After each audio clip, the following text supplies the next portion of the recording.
পঙ্গু হাসপাতালের স্টোর কিপারের ভেলকিবাজি, সরকারি চাকরিজীবী হয়েও তিনি কোটিপতি ঠিকাদার, গড়েছেন সম্পদের পাহাড়। রাজধানীর জাতীয় অর্থোপেডিক হাসপাতাল ও পুনর্বাসন প্রতিষ্ঠানের স্টোর কিপারের বিরুদ্ধে নজিরবিহীন দুর্নীতি ও অনিয়মের অভিযোগ উঠেছে। অভিযুক্ত স্টোর কিপারের নাম আবু বকর সিদ্দিক। সরকারি কর্মচারী হয়েও দীর্ঘ 22 বছর ধরে তিনি নিজেই আত্মীয় স্বজনের নামে ঠিকাদারি প্রতিষ্ঠান খুলে হাসপাতালের কোটি কোটি টাকা হাতিয়ে নিয়েছেন। স্টোরের দায়িত্ব থেকে দুর্নীতি ও ঠিকাদারি ব্যবসার মাধ্যমে আবু বকর সিদ্দিক রাজধানীতে গড়ে তুলেছেন নামে বেনামে সম্পদের বিশাল পাহাড়। অভিযুক্ত আবু বকর সিদ্দিক 1993 সালের 7 জুলাই পঙ্গু হাসপাতালের স্টোর কিপার হিসেবে চাকরিতে যোগদান করেন। এরপর থেকেই হাসপাতালটিকে পুঁজি করে তিনি দুর্নীতির এক মহা আখড়া গড়ে তুলেছেন।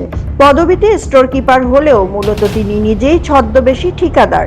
দীর্ঘ 22 বছর ধরে আত্মীয় স্বজনের নামে খোলা Antara enterprise, Anika enterprise, Neptune enterprise সহ নামে বেনামে বিভিন্ন ঠিকাদারি প্রতিষ্ঠানের আড়ালে সাব কন্ট্রাক্টর হিসেবে হাসপাতালে মালামাল সরবরাহ করে আসছেন।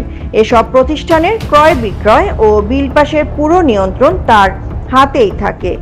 দুর্নীতি এখানেই শেষ নয়, হাসপাতালের রোগীদের খাবার সরবরাহ ও ক্যান্টিন ব্যবস্থাপনাতেও তার একচেটিয়া আধিপত্য।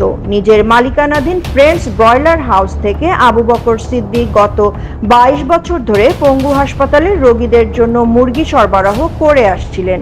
অভিযোগ রয়েছে এই সরবরাহ ব্যবস্থার আড়লে তিনি বাজার থেকে মৃত মুরগি সংগ্রহ করে নিজ প্রতিষ্ঠান ফ্রেন্ডস ব্রয়লার হাউস থেকে প্রক্রিয়াজাত করে তা হাসপাতালের রন্ধনশালায় পাঠাতেন, যা অসুস্থ রোগীদের জন্য মারাত্মক ঝুঁকির কারণ। মুরগির এই মূল্য তালিকা দেখে বিস্মিত হয়ে পড়েন এই প্রতিবেদক।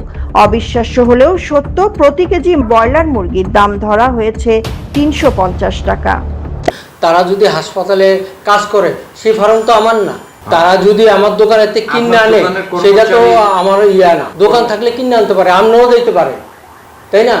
বাংলাদেশে এতগুলো দোকান থাকতে নেপচুন, আনিকা এগুলো আপনার দোকান থেকে কিনবে কেন? দোকানেতে কিনতে পারে না? আপনি কি মরা মুরগি দেখছেন? যাইয়া দেখি দেখছেন পঙ্গু হাসপাতালে মুরগি বস্তা বইরা এনে দেওয়া যায়। আরে ভাই, এটা কি আস্তা মুরগি আনে?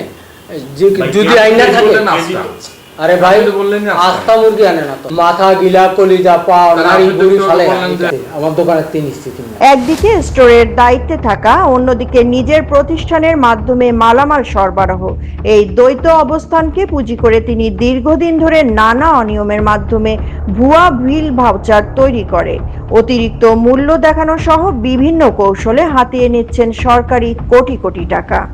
কিভাবে একজন স্টোর কিপার বছরের পর বছর একই প্রতিষ্ঠানের ভেতরে বসেই সরবরাহ, বিল অনুমোদন এবং ঠিকাদারি কার্যক্রমের উপর এমন একছত্র নিয়ন্ত্রণ ধরে রাখলেন?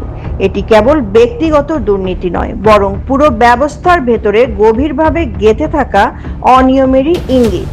মোহাম্মদ বশির আহমেদ সানির তথ্যচিত্রে 5 পর্বের ধারাবাহিক প্রতিবেদনের প্রথম পর্ব। সাদিয়া রহমান, নিউজ ডেস্ক, বার্তা বিচিত্রা।